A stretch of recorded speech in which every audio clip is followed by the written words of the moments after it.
Power కట్లు start అయిపోయాయి. ఏదైతే ఇంకో పక్క వచ్చి గత ప్రభుత్వంలో అన్యాయాలు జరిగిపోయేవి అని వాటి మీద ఎంక్వైరీ కమిటీలు వేస్తున్నారు. మళ్ళీ ఆ రిపోర్టులను వచ్చి అప్పుడున్న అధికారంలో ఉన్న ఆ అధికారులు వచ్చి వాళ్ళే తప్పుడు రిపోర్ట్ ఇచ్చేస్తున్నారని చెప్పి వాళ్ళే చెప్తున్నారు. నాకు అర్థం అవ్వట్లే అసలు ఏమి ఆలోచన చేస్తున్నారో, ఏమి జరుగుతుందో, రాష్ట్రంలో ఏం కార్యక్రమాలు జరుగుతున్నాయో అర్థం అవ్వట్లేదు. ఇవాళ ఉదయం కూడా చూసాం. మళ్ళీ అవసరమైతే మళ్ళీ రిపోర్ట్లు తెప్పిస్తాం, మళ్ళీ చేస్తాం. ఫ్రీ బోర్డింగ్ అన్నారు. అక్రమాలు జరిగిపోయి విశాఖపట్నంలోను, విజయనగరంలోను, శ్రీకాకుళంలోను, రాష్ట్రంలో అన్ని చోట్ల ఎన్నో అక్రమాలు జరిగిపోయి వేలాది ఎకరాలు వచ్చి ఫ్రీ బోర్డ్ చేశారు. అవన్నీ ఆపుతాము అన్నది. ఎక్కడ ఏం జరిగింది గత 9 నెలలు బట్టి చెప్పండి. ఇకపోతే విద్యారంగం మీద ఒకరోజు వచ్చి 13 లక్షల మంది పిల్లలు తగ్గిపోయారు, ఒకరోజు వచ్చి 5 లక్షల మంది తగ్గిపోయారు, ఒకరోజు వచ్చి స్కూళ్ళు మూసేశారు అని చెప్పారు. నిన్న వచ్చి ఈ ప్రభుత్వం వచ్చి తీసుకున్న విధానం వల్ల స్కూళ్ళు మూసేస్తారని ఒక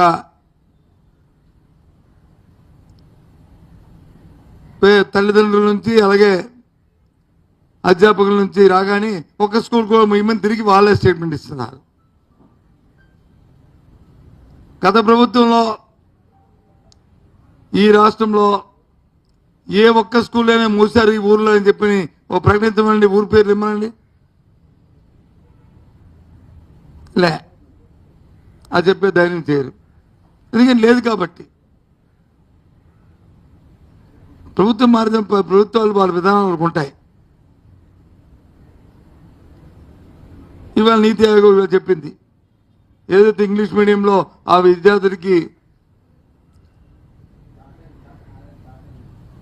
దాని మీద పట్టుతో ఉండబట్టే కాంపిటేటివ్ ఎగ్జామ్స్లో ఎక్కువగా ఎవరైతే పట్టుంటుందో ఇంగ్లీష్ విద్య మీద, ఇంగ్లీషు భాష మీద వాళ్ళకే సెలెక్ట్ అవుతుందని నీతి ఆయోగ్ చెప్పింది. ఆ దురదృష్టితోనే దాన్ని ప్రోత్సహించాం. సరే, ఈ ప్రభుత్వం తాలూకు నిర్ణయాలు రాబోయే కాలంలో ఆ తల్లిదండ్రులు వాళ్ళు తెలుసుకుంటారు ఈ పరిస్థితిని. నేను ఇప్పుడు మీ ద్వారా నేను ప్రశ్నిస్తుంది ప్రభుత్వాన్ని ఏంటంటే, ఏదైనా మీరు ఒక నిర్ణయం తీసుకున్నప్పుడు ఆ నిర్ణయం అమలు జరుగుతుందా లేదా, ఆ నిర్ణయానికి ఏమైనా ఒక టైం బౌండ్ ఉందా లేదా, ఒక కార్యక్రమం ఉందా లేదా. మాకు ఎందుకంటే ప్రజల తరపున మేము మాట్లాడుతుంది, మీ పరిపాలనలో మీ విధానాలు ఎలాగుంటే మాకు సంబంధం లే. కానీ దానివల్ల ప్రజలకి ఇబ్బంది జరగకూడదు. సాక్షాత్ ముఖ్యమంత్రి గారు నోటు అంటే నేను టీవీలో చూశాను. ఒక్కో డిపార్ట్మెంట్లో 7,000 నుంచి 10,000 ఫైల్స్ ఈ 9 నెలల్లో ఉండిపోయాయి. ఎందుకు ఉండిపోతాయి? ఎందుకు ఆగాలి? ఎందుకు ఆగుతున్నాయి? కారణాలు ఏంటి అంటే, అధికారులకి ప్రజాప్రతినిధులకి సమన్వయం లేకపోవడం వల్ల ఆ కార్యక్రమాలు జరుగుతున్నాయి. లేదా అధికార తాలూకు పేషల్లో కానీ, మంత్రుల పేషల్లో కానీ పటిష్టమైన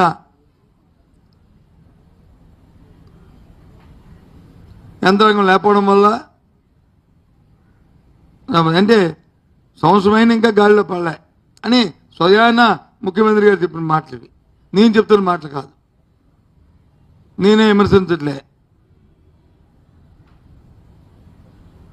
ప్రజాస్వామ్యంలో 5 సంవత్సరాలే టైము, మళ్ళీ 5 సంవత్సరాలు ప్రజలకి వెళ్తాం. ఆ తర్వాత మళ్ళీ ప్రజలు ఎన్నుకుంటే మళ్ళీ ప్రభుత్వాలు వస్తాయి. ఓ సంవత్సరం అయిపోతుంది. అయితే ఇచ్చిన వాగ్దానాలు సరే వాటికి ఏదో 1000 రూపాయలు పెంచారు. ఇప్పటికి ఒక గ్యాస్ సిలిండర్ ఇచ్చారు. మిగతా వచ్చి ఒక సంవత్సరం ఉష్కాకి అయిపోయింది. వచ్చే సంవత్సరం అకాడమిక్ ఇయర్ నుంచి ఇస్తామని చెప్పి మాట ఇచ్చారు. ఏది తల్లికి మా గత ప్రభుత్వంలో వచ్చి అమ్మఒడి, ఈ ప్రభుత్వం వచ్చి తల్లికి వందనం ఆ పథకం.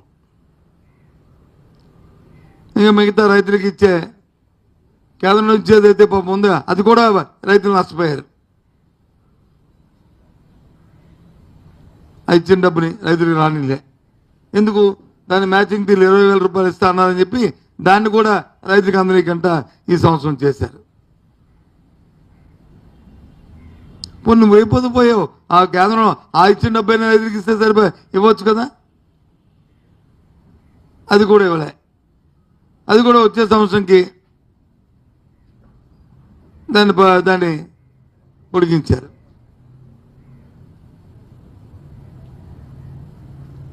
మరి ఏంటి ఇక? సరే 18 మైళ్ళకి కానీ లేకపోతే 50 మైళ్ళకి కానీ లేకపోతే విద్యార్థికి వచ్చి అయితే ఉద్యోగం లేకపోతే వృత్తి, నిరుద్యోగ వృత్తి అది వాళ్ళకి దాని గురించి చేస్తా మాటే మాట్లాడట్లేదు. ఎక్కడ దాని మీద డిస్కషన్ కూడా జరగట్లే. ఇంకా ఏ సంవత్సరం ఇస్తారో వేచి చూడాలి. ఇవి కూడా ఇస్తారని అన్నారు, ఇస్తారని చూద్దాం.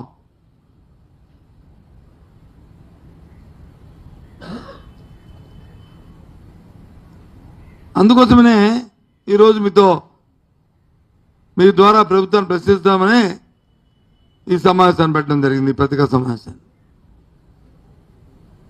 రేపు పత్రికలో చూసాను 24వ తారీఖు నుంచి శాసనమండలి సమావేశాలు జరుగుతాయి అంటున్నారు. అట్లా అడుగుతాం ఎప్పుడు లోపల వీటి నిర్దిష్టంగా చేయాలని చేస్తారని. ఎంతసేపు ఉదయం లేచిన దగ్గర నుంచి పేపర్లు చూస్తే ఇన్ని వేల కోట్లు అన్ని వేల కోట్లు ఎక్స్పెక్టేషను, ఆ క్రియేషను తప్పు కాదు. ఆ పబ్లిసిటీతో పాటు ఆ ప్రచారంతో పాటు కమిట్మెంట్ కూడా ఆ రకంగా పనిదనం కూడా ఉండాలి. ఉన్నప్పుడే అజోడతిగా వెళ్తాయి.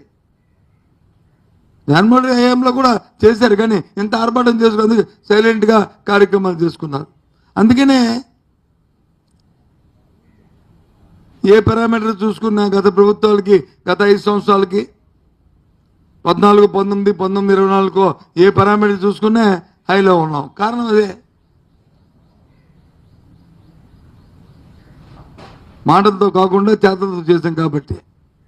2 సంవత్సరాలు కోవిడ్ ఉన్నప్పటికీ కూడా పరిపాలన అంతా కూడా ప్రపంచమంతా కూడా నాట్ ఓన్లీ ఆంధ్రప్రదేశ్ దేశం ప్రపంచమంతా కూడా స్టాండ్ స్టిల్ అయిపోయింది.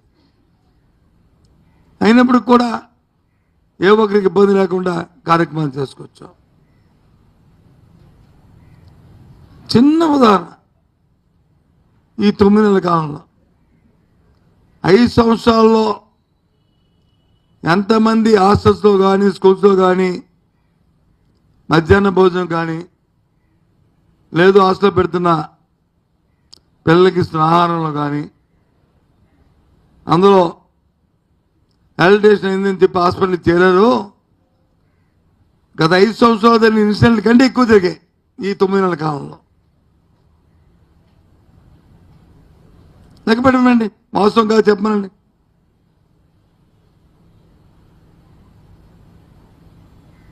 ఆ 5 సంవత్సరాల కాలంలో ఎన్ని ఇన్సిడెంట్లు జరిగాయో అంతకంటే ఎక్కువ జరిగాయి ఈ 9 నెలల కాలం. ఎందుకు జరిగాయి? సరైన పర్యవేక్షణ,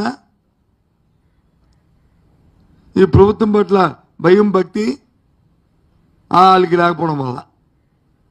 ఏం తప్పు జరిగితే ఎంతసేపు ఏదైనా జరిగితే అది వైసీపీ అంటే అది ఒక అదురు కింద అయిపోతుంది. అది మానుకోండి, ఇంక అయిపోయాయి. వైసీపీ అని పేరెత్తే మాట అయిపోయాయి. ఇంకెంతకాలం ఈ రామ్ భజన వారానికి ఒక ఇన్సిడెంట్. ఓ రోజు వైజాగ్లో జరిగితే, ఓ రోజు శ్రీకాకుళం జరిగితే, ఓ రోజు అనంతపురం జరిగితే, ఓ రోజు గుంటూరులో జరిగితే.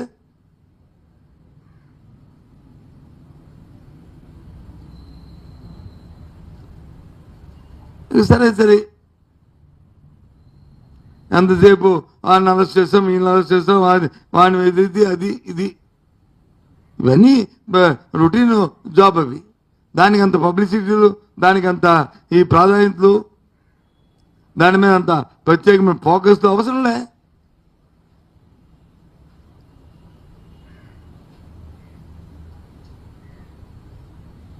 ఈ రాష్ట్రంలో 5 కోట్ల మందికి జరిగే ఏదైనా మంచి అనుకుంటే ఆ మంచికి తగ్గ కార్యక్రమాన్ని చేస్తూ వ్యవస్థని గాడిలో పెట్టి వ్యవస్థని సక్రమంగా తీసుకెళ్ళే ఏ కార్యక్రమం చేసినా అది కావాలి, ప్రజలు కోరుకుంటారు.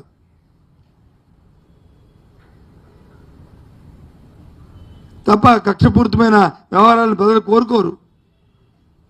సరే, మీ విధానం అయితే ఇంకో 4 సంవత్సరాలు పోయిన తర్వాత ఎన్నికలు వచ్చినప్పుడు ఆ విధానాలు ఆలోచించుకుందాం. ఎవడు దానికి కాదనలేరు. మీ విధానం మనకు ఉన్నప్పుడు, ప్రజలు మీకు మ్యాండేట్ ఇచ్చినప్పుడు మీ కార్యక్రమం చేస్తున్నా చట్టపరంగా ఏమైనా దాని నుండి చట్టపరంగా ఆలోచన చేసుకుంటాం. నిన్నగా మొన్న హైకోర్టు కూడా అభ్యసించింది. మీ ఎస్టిమేట్ పోలీసు వ్యవస్థ పరిధి దాటిపోతుందని చెప్పింది. ఆ కామెంట్ చూస్తే బాధ అనిపించట్లేదు ప్రభుత్వానికి. ఇది కంటిన్యూ ప్రాసెస్.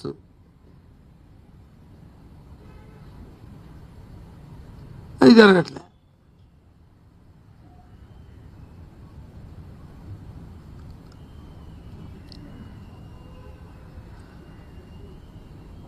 ఇంత చెప్పారు. నేను మళ్ళీ అడుగుతున్నాను, విశాఖపట్నంలో గత ప్రభుత్వంలో తెలుగుదేశం పార్టీ హయాంలో 14-19లో భూముల కుంభకోణం మీద సిట్టేశారు. ఆ తర్వాత వైసీపీ ప్రభుత్వం వచ్చి దాన్ని కూడా పొడిగించింది. ఆ సిట్దార్ రిపోర్ట్ ఆ ప్రభుత్వం పడలేదు, ఈ ప్రభుత్వం పడలేదు. కానీ అంకురార్పించింది మీరే కదా. ఇప్పుడు చేయండి, దాన్ని ఓపెన్ చేసి మీరే కదా దాన్ని ఫ్రీ హోల్డ్ భూములు అవి చేయండి. ముందు ఓపెన్ చేసి అది బయట పెట్టి ఆ తర్వాత ఫ్రీ హోల్డ్ చేయండి. చేయలేరు మీరు. ఎందుకంటే మీ మాటల్లో ఉన్నంత పటుత్వం చేతల్లో లేదు.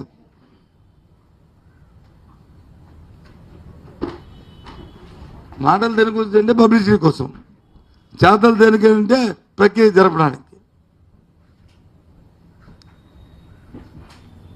అందుకు ఈ కార్యక్రమం.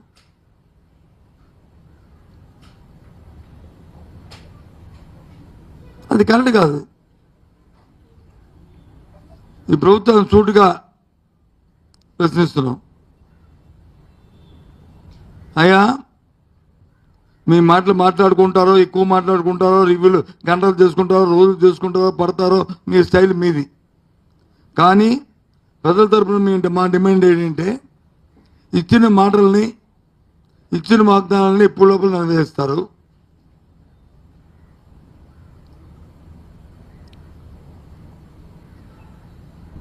ఏదైతే ఫ్రీ హోల్డ్ భూముల మీద వచ్చి పెద్ద కుంభకోణాలు జరిగిపోయాయని చెప్పని మీరు ఏదైతే ఆపాదించారో అది ఎప్పుడు లోపల అవన్నీ కూడా బయటపడతారు.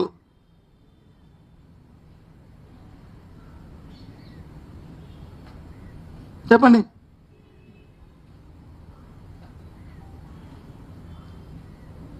దయచేసి మబ్బి పెట్టకండి.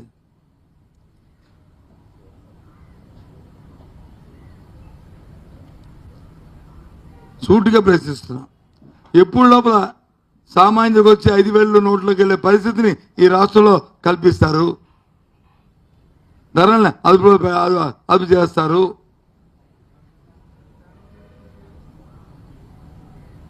సరే, మీ పాలసీ మీది.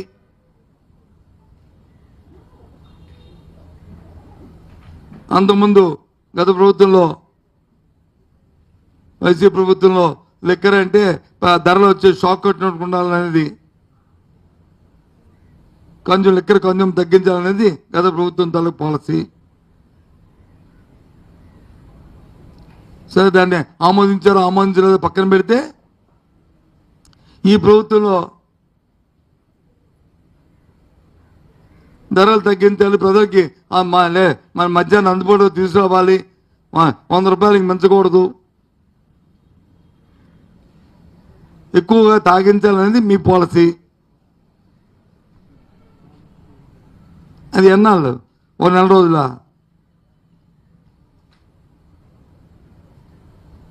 ఈ మీ తాలూకు విధానం ఎన్నాళ్ళు? అంతే కదా.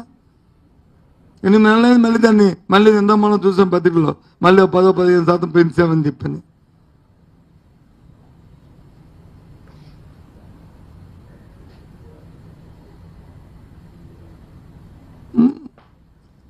అది ఏమవుతుంది?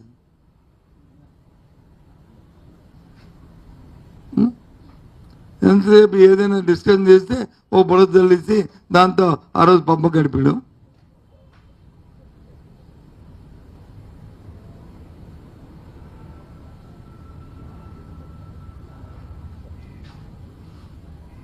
చాలా కష్టంగా ఉంది, సామాన్యుడి తరగ మనుగడ చాలా కష్టంగా ఉంది. మనం జరిగిన పండుగ అయితే ఎవరికి ఇంట్లో పండుగలు లేవు, బోసిపోయే మార్కెట్ అంతా కూడా. ఎందుకు? ప్రజల దగ్గర కొనుగోలు శక్తి తగ్గిపోయింది. నేనేం చెప్పడం మీకే తెలుసు. మీ గత సంవత్సరం మీ ఇంట్లో మీరెంత మీ ఫ్యామిలీ కోసం మీరు ఎక్స్పెండ్ చేశారు, ఈ సంవత్సరం ఎంత ఎక్స్పెండ్ చేశారు, తద్వారా ప్రభుత్వానికి ఎంత జిఎస్టీ వచ్చిందో గత సంవత్సరం, ఈ సంవత్సరం ఎంత వచ్చిందో అంకెలే చెప్తున్నాయి. మనం ఏం ప్రత్యేకించి దాన్ని ఫ్యాబ్రికేట్ చేసి అవే పెట్టించుకొని అవి రాయక్కర్లే.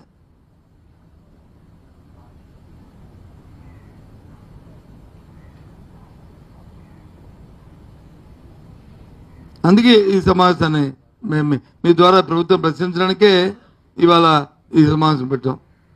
ప్రత్యేకించి ఒక అంశం కాకుండా ఈ ప్రభుత్వం మాటలతో తప్ప చేతల్లో కనిపించట్లేదు. సమీక్షలకు ఇస్తున్న సమయాన్ని ఆచరణలో జరగడానికి సమయం కేటాయించట్లేదు.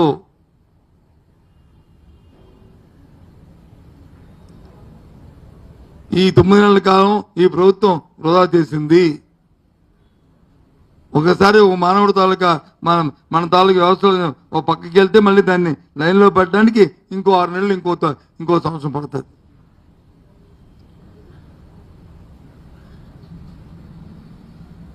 కాబట్టి ఇది కాదు విధానం. ఎంతసేపు బయటపడిన ఆడిపోసుకోవడం కంటే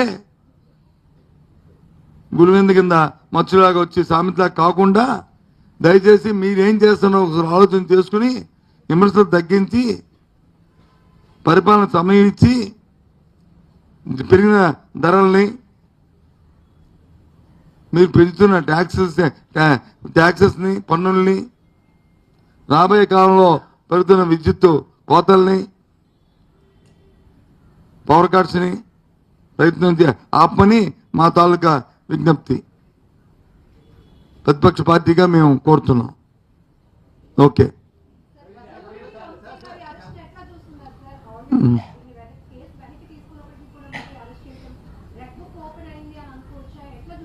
రెడ్ బుక్ బ్లాక్ బుక్ పక్క పడేస్తే మీరే మీ ప్రశ్నలోనే ఆన్సర్ ఉంది. కేసు వెనక్కి తీసుకుని మనం అరెస్ట్ చేసిన మీరే అంటున్నారు కదా, నేను చెప్పడం ఎందుకు? మరి ప్రశ్న ఆన్సర్ మీరే ఇచ్చారు కదమ్మా, మరి దాన్ని నేను కామెంట్ ఎందుకు?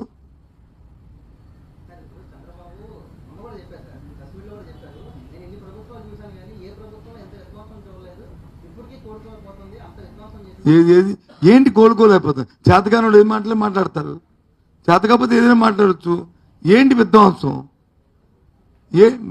మీరు రాష్ట్రమంతా వదిలేద్దాం, రాష్ట్రమంతా పక్కన పెడదాం. మనం విశాఖపట్నంలో బతుకుతున్నాం, విశాఖపట్నం సిటీలో బతుకుతున్నాం, విశాఖపట్నం జిల్లాలో బతుకుతున్నాం. ఇక్కడ చెప్పండి విధ్వంసం ఏంటో? కొన్ని రాష్ట్రంలో చెప్పండి, నేను చెప్తాను. రుషికొండ విధ్వంసమా? అది ప్రభుత్వ కట్టడం. ఇప్పుడే పర్యావరణం ఏంటి అది? అక్కడ ఏముండేది మీకు? అక్కడ ఏముండేది? రుచికొండలో ఒక టూరిజం గెస్ట్ హౌస్ ఉండేది. ఇప్పుడు గెస్ట్ హౌస్ కట్టాం. ఇప్పుడు కట్టాం. అంతేగా, అంతకంటే ఏముంది? అంతకంటే తేడా ఏంటి ఉందంటాను. ఏదమ్మా? ఎవరో ఒకరు ఏది గెలిస్తే తప్పే ఉంది? ప్రభుత్వ భవనం తప్పే ఉంది? ప్రభుత్వ భవనమా లేకపోతే ప్రైవేట్ ఆస్తి? అది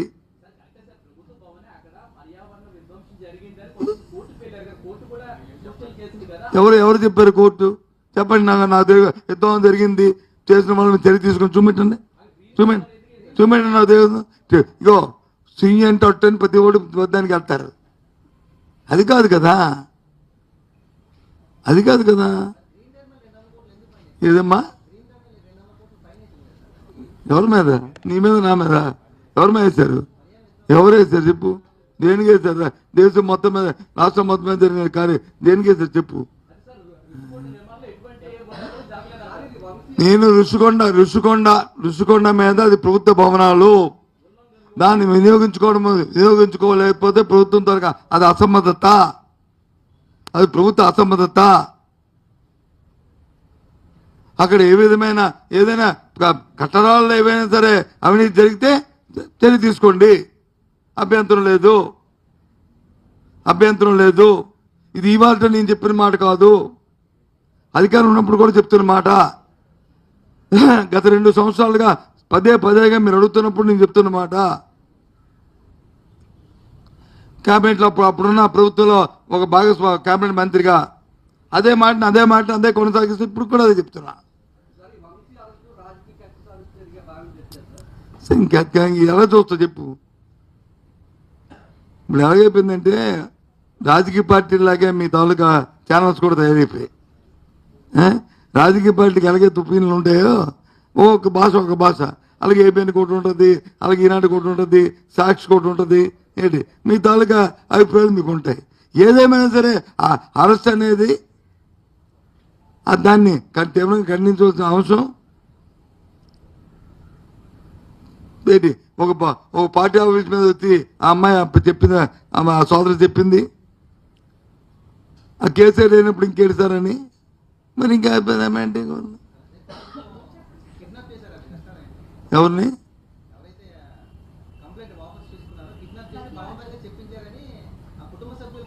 ఏం నాకే తెలియదు. నిజంగా చెప్తాను, నాకే తెలియదు. నేనంతా ఇలాంటి వాటి మీద అంత దృష్టి పెట్టను.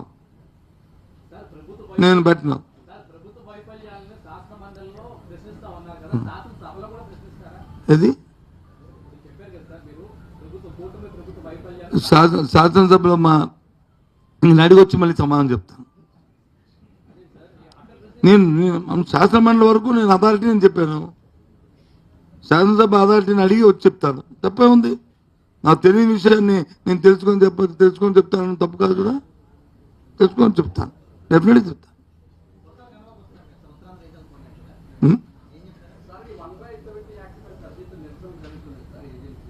మాట్లాడతాను, ఇస్తాను మాట్లాడతాను. రేపు గారు దానికి అథారిటీ, రేపు గారు మాట్లాడతారు. అపాయింట్మెంట్ కాదు, పార్టీ నామినేట్ చేసింది. ఇది అపాయింట్మెంట్, ఉద్యోగాలు ఇటు పార్టీ నామినేట్ చేసింది. ఇక్కడ బాధ్యతలు పర్యవేక్షించమని చెప్పి ఆయన చెప్పింది. ఆయన ఇంతకుముందు ఇక్కడ విశాఖపట్నం ఉమ్మడి జిల్లాలో ఉన్నప్పుడు ఇన్ఛార్జ్ మంత్రి కూడా చేశారు కాబట్టి ఆయన్ని పెట్టింది. ఏంటండి విజయసాయి రెడ్డి గారు ఎందుకు వేపుకొచ్చారు మీకు? ఇప్పుడు నా తిరిగి కొడుతున్నాను. అతని ప్లేస్ మధ్యలో ఇంకోళ్ళు వచ్చారు కదా. కాదండి, అంతకుముందు ఆయన తర్వాత ఇంకోరు వచ్చారు కదా. ఈయన వచ్చారు కదా, ఈయన తర్వాత ఈయన వచ్చారు.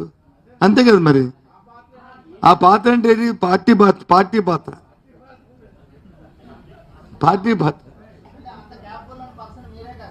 ఏది క్యాపబిలిటీకి ఏమైనా డెఫినేషన్ ఉంది? క్యాపబిలిటీకి ఏమి డెఫినేషన్ ఉందా? పార్టీలో అందరు నాయకులు అందరికీ క్యాపబిలిటీ ఉన్నాయి. అందరికీ క్యాపబిలిటీస్ ఉన్నాయి. క్యాపబిలిటీ లేని వాళ్ళు ఎందుకు పార్టీ ఎంపిక చేస్తారు? వాళ్ళు ఏదో ప్రత్యేకత ఉండబట్టి మొగోడికో మా మనిషికో బాధ్యత తప్పు చెప్తారు, అందులో ఈయనగా బాధ్యత తప్పు చెప్పారు. తప్పేముంది? అందరికి సుపరిచితుడు, మంచివాడు, సౌమ్యుడు, అందరితో కలిసికట్టుగా ముందుకు పార్టీ ముందు తీసుకెళ్తారని ఆశిస్తున్నాను. అతని హయాంలో పూర్వవైపు రావాలని 19 ఉండాలని కూడా కోరుకుంటున్నాను. ఇంకేంటి, అంతేనా? లేదండి, దేనికి ఇస్తారు చెప్పాను నేను. కాదు సార్, నేను చెప్పాను కదండి, వచ్చే విద్యా సంవత్సరం అకాడమిక్ ఇయర్ నుంచి ఇస్తానంటున్నారు. ఇస్తారు తెలియదు, చూద్దాం. అది అంటే ఓ సంవత్సరం ఉనికి అయిపోయింది, ఓ సంవత్సరం పోయింది కదా. మేము ఇచ్చిన దానికి ఇచ్చిన దానికి తేడా ఉంది. అప్పుడు మేము ఇచ్చినప్పుడు కొత్తగా ఈ స్కీమ్ని ఇంట్రడ్యూస్ చేశాం. పెన్షన్ ఎందుకు 3,000 4,000 ఇచ్చారు? కారణం ఏంటి? ఆన్గోయింగ్ ప్రోగ్రామ్ కాబట్టి ఆటోమేటిక్గా 1,000 రూపాయలు పెంచి ఇచ్చాం. అంతకుముందు 1,000 రూపాయలు అనేది రోజు దాన్ని వచ్చి పెంచుకొచ్చాం. 2,000, దాని నుంచి అక్కడ నుంచి 250 పెంచుకొచ్చాం. అది మా ప్రామిస్. నీకు అర్థమైందా? ఇప్పుడు ఏది ఆన్గోయింగ్ ప్రోగ్రామ్కి మళ్ళీ దాన్ని ఆపడం ఎందుకు? ఇప్పుడు ఇది రైతు భరోసా ఉంది, గవర్నమెంట్ ఆఫ్ ఇండియా ఇచ్చిన 10,000 పోయింది కదా, నష్టపోయింది కదా. ఇప్పుడు రైతుకి ఇవ్వలేదు కదా ఈ సంవత్సరం. పోనీ మనం స్టేట్ గవర్నమెంట్ ఇచ్చింది ఇచ్చారు, పోతే పోయారు, పోనీ అదే ఇవ్వచ్చు కదా. అది నష్టపోయాం కదా. అది నా ప్రశ్న. అది ఆన్గోయింగ్ ప్రోగ్రామ్ కదా. పోనీ ఏదో అమ్మమ్మ 14 లక్షలు 10 లక్షలు లేదని తెలిపోయింది కదా. 6,70,000 కోట్లని నాకు తెలిపోయింది కదా. అది కాదనుకుంటే 1,50,000 కోట్లు 1,10,000 కోట్లు అప్పు చేశారు కదా.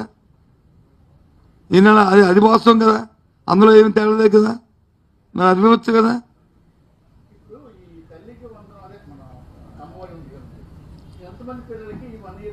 నేను కాదు, గవర్నమెంట్ కదా. ఇది పిల్లలకా?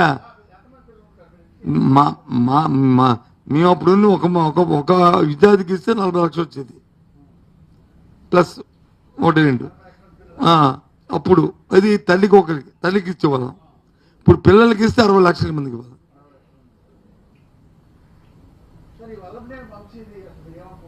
నేనేమనుకోవట్లేదు.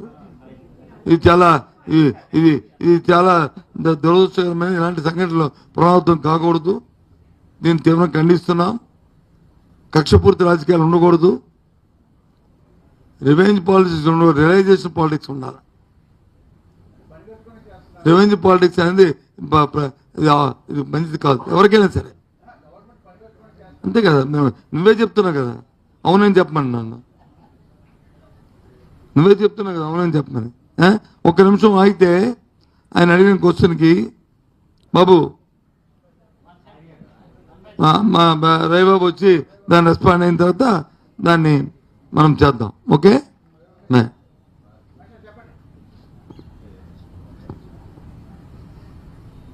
ఆదివాసీ హక్కులు చట్టాలు పరిరక్షించవలసినటువంటి బాధ్యతాయుతమైనటువంటి రాజ్యాంగ పదవుల్లో ఉన్నటువంటి వ్యక్తులు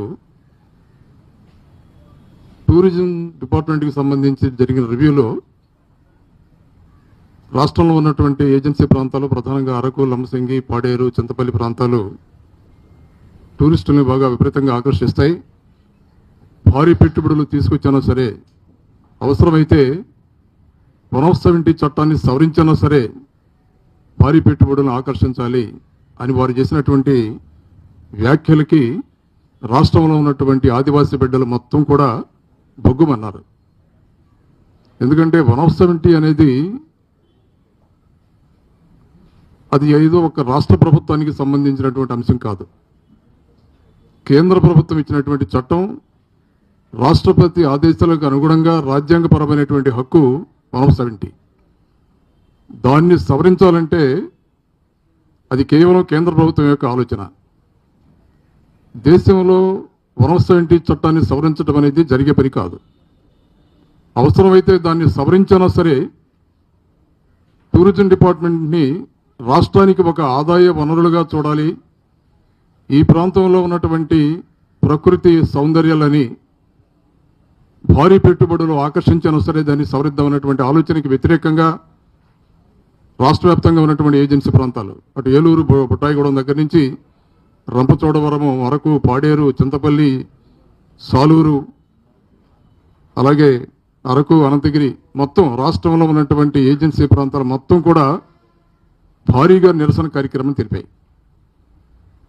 అందువల్ల ఇలాంటి చట్టాన్ని సవరించాలన్న ఆలోచన ఎప్పుడు ఎవరు చేసినా కూడా దానికి తగినటువంటి భారీ మూల్యం చెల్లించుకోవాల్సినటువంటి పరిస్థితి ఉంటుంది. రాజకీయాలకు అతీతంగా రాష్ట్రంలో ఉన్నటువంటి అన్ని పార్టీలు, ప్రధానంగా వైఎస్ఆర్ కాంగ్రెస్ పార్టీ తీవ్రంగా తీసుకుంది ఆ మాటని. అందుకే 2 రోజుల బంద్ అనేది భారీగా జరిగింది. ఇంకేమైనా ఉందా నాయుడు గారు దాని మీద?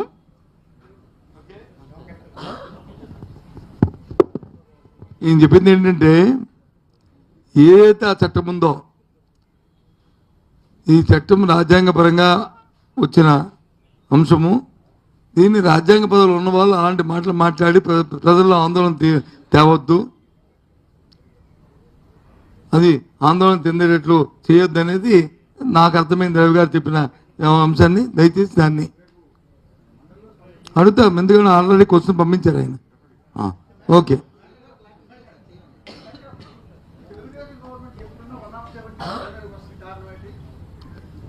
ఏమన్నారు?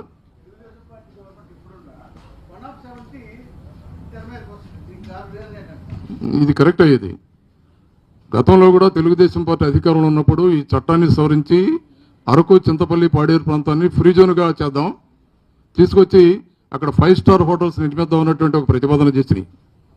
అప్పుడు కూడా ఆదివాసీ బిడ్డల నుంచి తీవ్రమైనటువంటి వ్యతిరేకత వస్తే దాన్ని సవరించారు. మా ఉద్దేశం ఒకటి, ఇవాళ జరుగుతున్నటువంటి ఆలోచన, బాధ్యతాయుతమైనటువంటి రాజ్యాంగపరమైనటువంటి పదవుల్లో ఉన్నటువంటి వ్యక్తులు చట్టాన్ని గౌరవించవలసింది పోయి భారత రాష్ట్రపతి ద్వారా సంక్రమించినటువంటి ఈ చట్టాన్ని అగౌరవపరుస్తూ ఇలాంటి వ్యాఖ్యలు చేయటం అనేది సరైనటువంటి పద్ధతి కాదు.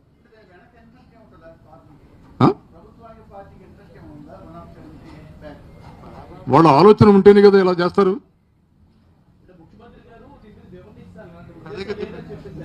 అంటే ముఖ్యమంత్రి గారు వివరణ ఇచ్చి ఒకవైపు ఏమైనా వివరణ ఇస్తున్నారు, రెండో వైపు అనంతగిరి మండలంలో చెట్టంపోడు అనే గ్రామంలో ఒక వాటర్ ఫాల్ ఉంటే ఆ వాటర్ ఫాల్ దగ్గర హైడ్రో పవర్ ప్రాజెక్ట్ పెట్టాలని నమోగా అని ఒక ప్రైవేట్ ఆర్గనైజేషన్కి మనం జరిగినటువంటి క్యాబినెట్లో ఆమోదం ఇచ్చారు. 170 చట్టం ఉందని తెలిసి ఒక ముఖ్యమంత్రి గారు చట్టాన్ని సవరించే ఆలోచన లేకుండా ఏ విధంగా ప్రైవేట్ వ్యక్తులకు అక్కడ ఇస్తారు? ఏజెన్సీ ప్రాంతం అది, 170 ప్రాంతం అనంతగిరి మండలంలో టోకూరు పంచాయతీ, చిట్టంపాడు గ్రామం అది. అక్కడ ఒక ప్రైవేటు నవయోగ అనే ఆర్గనైజేషన్స్కి క్యాబినెట్ ఆమోదం ఇచ్చింది. దీని మీద కూడా రాష్ట్ర వ్యాప్తంగా ఉన్నటువంటి ఆదివాసీ బిడ్డల్లో డెఫినెట్గా దీని మీద చర్య ఉంటుంది గ్యారెంటీగా.